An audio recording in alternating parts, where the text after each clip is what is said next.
नमस्कार, मैं अभिमन्यु तिवारी। साथियों, ये मेरा ऑफिशियल चैनल है जिस पर मैं आप सभी को पेंशन से जुड़ी हर जरूरी और अहम खबर देता हूं। अगर आपने अभी तक हमारे इस चैनल को सब्सक्राइब नहीं किया है तो पेंशन से जुड़ी हर जरूरी खबर पाने के लिए अभी इस चैनल को सब्सक्राइब करें। ताजा और बहुत बड़ी खबर, इस समय की सबसे प्रमुख और हैरान कर देने वाली सूचना देश के उन लाखों ईपीएस 95 पेंशन भोगियों के लिए निकलकर सामने आ रही है जो साल 2014 या उसके बाद सेवानिवृत्त हुए हैं। क्या साल 2014 के बाद रिटायर होने वाले हमारे बुजुर्ग साथियों के साथ ईपीएफओ द्वारा एक बहुत बड़ा छल किया गया है? क्या आपकी 7,500 रुपए प्लस महंगाई भत्ते वाली पेंशन हमेशा के लिए बीच में ही फंस गई है, या फिर ईपीएफओ के आला अधिकारियों ने पर्दे के पीछे से कोई बहुत बड़ा दिन निर्धारित कर लिया है? आप सभी का हमारे इस खास मंच पर बहुत बहुत स्वागत है। मैं हूं आपका अपना दोस्त। यदि आप साल 2014 के बाद रिटायर हुए हैं और पिछले 10 से 12 सालों से केवल झूठे वादों के सहारे अपना जीवन गुजार रहे हैं, तो आज का यह वीडियो आपके संपूर्ण जीवन,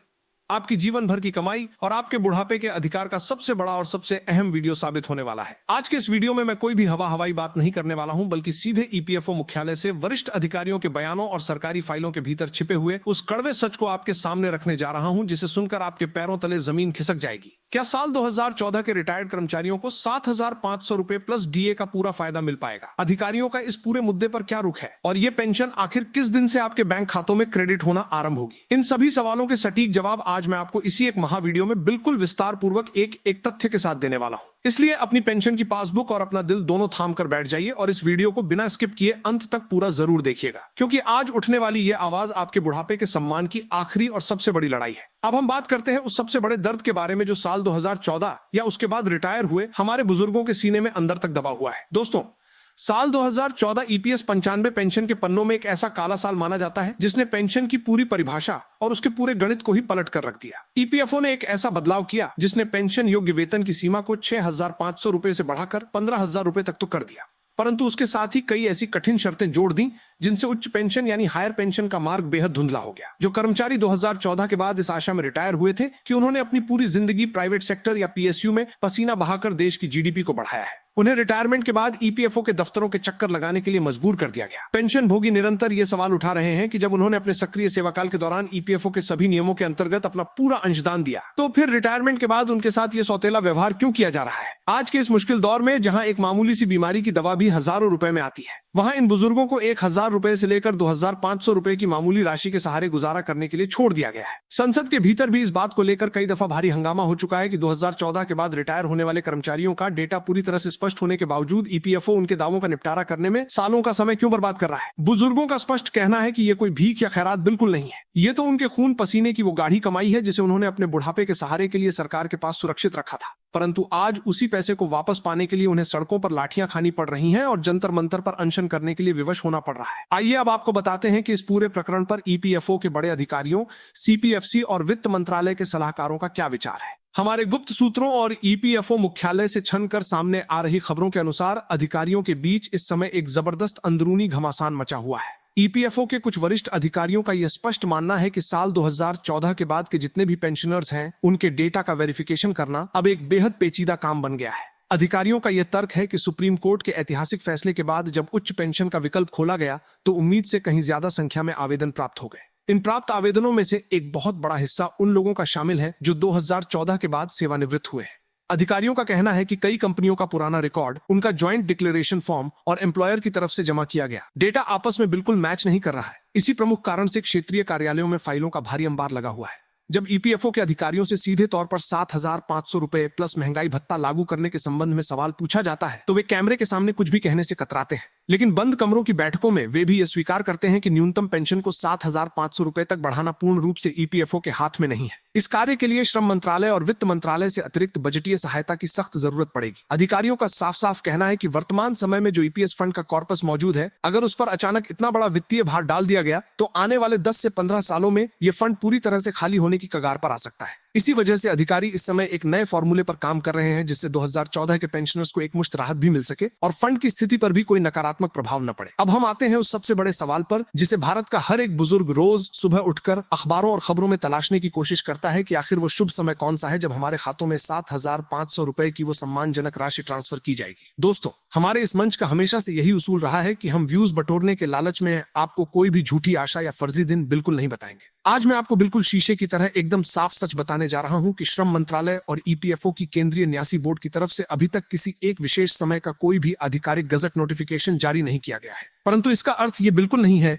कि अंदर कुछ भी नहीं हो रहा है। पर्दे के पीछे की वास्तविक स्थिति ये बनी हुई है कि राष्ट्रीय संघर्ष समिति और कमांडर अशोक रावत के नेतृत्व में सरकार के ऊपर चौतरफा राजनीतिक और सामाजिक दबाव पूरी तरह से बनाया जा चुका है। संसद के सत्रों में जिस प्रकार सत्ता पक्ष और विपक्ष दोनों ही पक्षों के सांसदों ने एक ही सुर में 2014 के रिटायर्ड कर्मचारियों के पक्ष में आवाज उठाई है, उसने सरकार को पूरी तरह से बैकफुट पर धकेल दिया है। सूत्रों के अनुसार सरकार इस समय एक चौतरफा रणनीति तैयार करने में जुटी है। सीबीटी की आगामी बड़ी बैठक में इस बात का वित्तीय प्रस्ताव रखा जाने वाला है कि न्यूनतम पेंशन को 1,000 रुपए से बढ़ाकर कम से कम 3,000 रुपए या 5,000 रुपए कर दिया जाए, जिसे बाद में चरणबद्ध तरीके से बढ़ाते हुए 7,500 रुपए के लक्ष्य तक पहुंचाया जा सके। जहां तक समय की बात की जाए तो अंदरूनी गलियारों में यह चर्चा बहुत तेज हो गई है कि आने वाले त्योहारों के सीजन या आगामी बड़े बजटीय सत्र के दौरान सरकार ईपीएस 95 के तहत एक बहुत बड़ी नीतिगत घोषणा कर सकती है। इसलिए आप किसी भी अफवाह पर ध्यान न दें। ये लड़ाई अब अपने अंतिम पड़ाव पर आ चुकी है और सरकार को इस साल के भीतर कोई न कोई ठोस रास्ता जरूर निकालना ही होगा। 2014 के पेंशन भोगियों के लिए एक और सबसे बड़ी मुसीबत बनी हुई है ईपीएफओ के सॉफ्टवेयर की यह तकनीकी सुस्ती।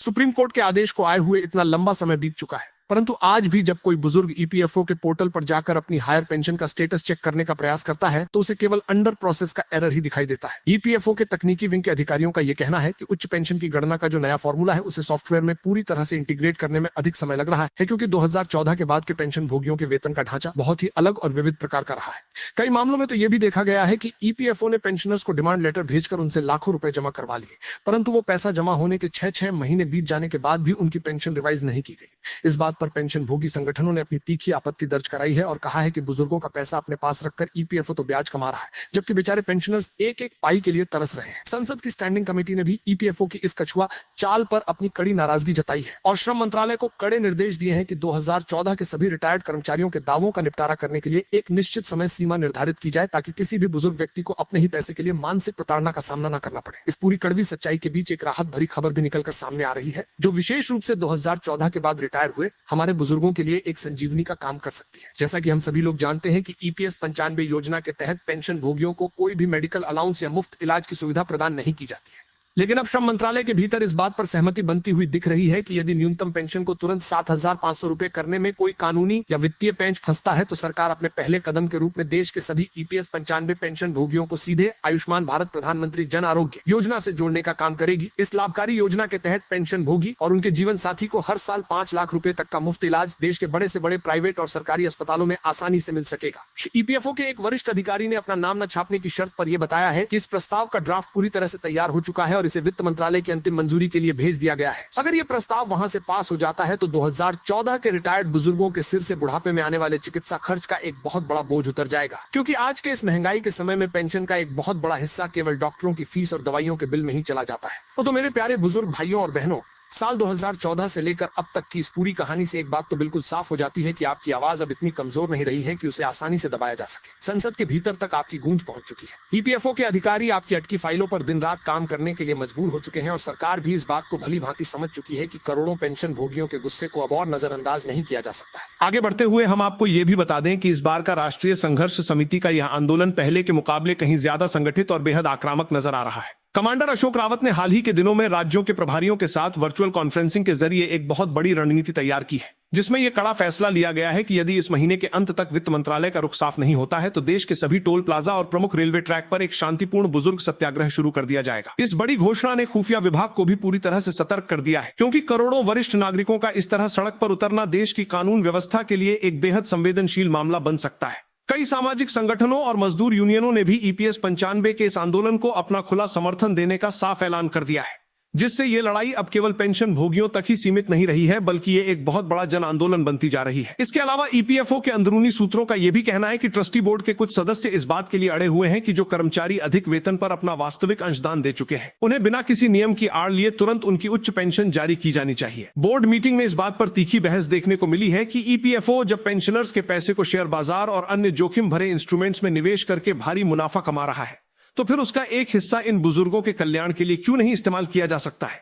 इस तल्ख रुख को देखते हुए ईपीएफओ के वित्तीय सलाहकारों ने एक नया प्रस्ताव तैयार किया है, जिसके तहत पेंशन का एक निश्चित हिस्सा केवल न्यूनतम पेंशन भोगियों के फंड को मजबूत करने के लिए आरक्षित रखा जाएगा। इसलिए मेरे आदरणीय बुजुर्ग साथियों, 2014 से लेकर आज तक के इस पूरे घटनाक्रम और हमारी इस विस्तृत रिपोर्ट से यह स्पष्ट हो जाता है कि अब आपके हक की इस मांग को किसी भी कीमत पर अनसुना नहीं किया जा सकेगा। देश की संसद से लेकर सड़कों तक आपकी ये पुकार पहुंच रही है। ईपीएफओ का पूरा प्रशासन आपकी उन अटकी हुई फाइलों का निपटान करने के लिए विवश हो गया है। साथ ही सत्ता में बैठी सरकार भी ये बहुत अच्छे से जानती है कि देश के करोड़ों वरिष्ठ नागरिकों की नाराजगी मोल लेना उनके लिए काफी भारी पड़ सकता है। नेशनल एजुटेशन कमेटी ने बिल्कुल साफ कर दिया है कि जब तक सरकार न्यूनतम पेंशन 7,500 रुपए प्लस महंगाई भत्ता लागू करने और चिकित्सा सुविधा देने का कोई लिखित आदेश जारी नहीं करती है, तब तक उनका ये देशव्यापी आंदोलन और क्रमिक अनशन थमने वाला नहीं है। अब ये लड़ाई अपने सबसे निर्णायक मोड़ पर आ पहुंची है और इस मोड़ पर हम सभी को एकजुट रहना होगा। जैसे ही ईपीएफओ के अधिकारियों की तरफ से या श्रम मंत्रालय की तरफ से 7,500 रुपए पेंशन के वास्तविक समय को लेकर कोई भी छोटी या बड़ी आधिकारिक अपडेट निकल कर आएगी, आपका यह दोस्त सबसे पहले इसी चैनल पर लाइव सच्चाई बताएगा। अगर आपको हमारी ये विस्तृत, सच्ची, धमाकेदार और ईमानदार रिपोर्ट पसंद आई हो तो इस वीडियो को एक लाइक जरूर कर दीजिएगा। मेरी आपसे हाथ जोड़कर विनती है कि अपने इस चैनल को अभी के अभी नीचे दिए गए लाल बटन को दबाकर सब्सक्राइब जरूर कर लीजिए और इस वीडियो को देश के कोने कोने में फैले हर एक ईपीएस 95 पेंशन भोगी तक, हर एक व्हाट्सएप ग्रुप और फेसबुक टाइमलाइन पर आग की तरह शेयर कर दीजिए ताकि दिल्ली की गद्दी पर बैठी सरकार तक हमारी एकजुटता का ये कड़ा संदेश पूरी ताकत से पहुंच सके और इस सोई हुई व्यवस्था को जगाया जा सके। आप सभी बुजुर्गों के उत्तम स्वास्थ्य और दीर्घायु होने की कामना के साथ मैं लेता हूं विदा। बहुत बहुत धन्यवाद। जय